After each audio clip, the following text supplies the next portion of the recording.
Welcome to the Passionate Dentist Podcast YouTube channel. I'm your host, Dr. B, and here are some tips and tricks that you can take to your practices on Monday.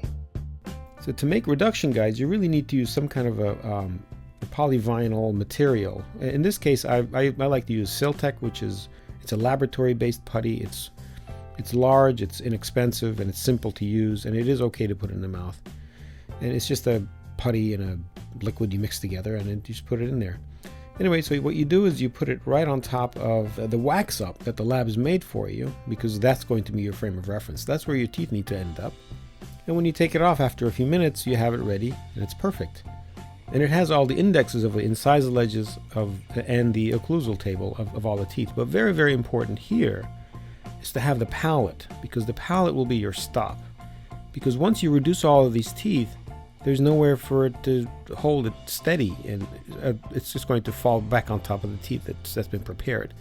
So by doing it this way, by leaving a large portion of the palate, it has a stable stop, and you'll see it in a second in the mouth. So before you actually prepare the teeth, you can put this in there in the patient's mouth, and you can even prepare, if you know you need to reduce, for example, for 2 millimeters from the incisal edges, you can actually put a black magic marker on the teeth, say this is how much I need to reduce. If the teeth are short, you need to reduce less. If the teeth are long, you need to reduce more. This gives you a frame of reference. And these are the teeth that have been prepared now.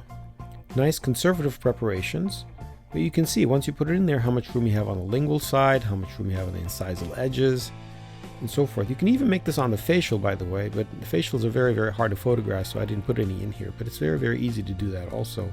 You can actually have facial reduction guides. And these work beautifully. You can see it here on the posterior teeth on the right side. You can see it right here on the posterior teeth on the left side. It looks beautiful. And this is the finished product with just the provisionals. After the preparation, I actually used the same material to make a stent to make the provisional. And I made this one in the patient's mouth. And this is the provisional in the patient's mouth that's just been polished. This is not even the final product. So when you use reduction guides on wax-ups, you get beautiful results, and everything's already been planned, and everything's already been designed and planned in the lab. And all you have to do is prepare the teeth, as you know. And it's very hard to make any mistakes with these. So I hope you enjoyed this one as I did.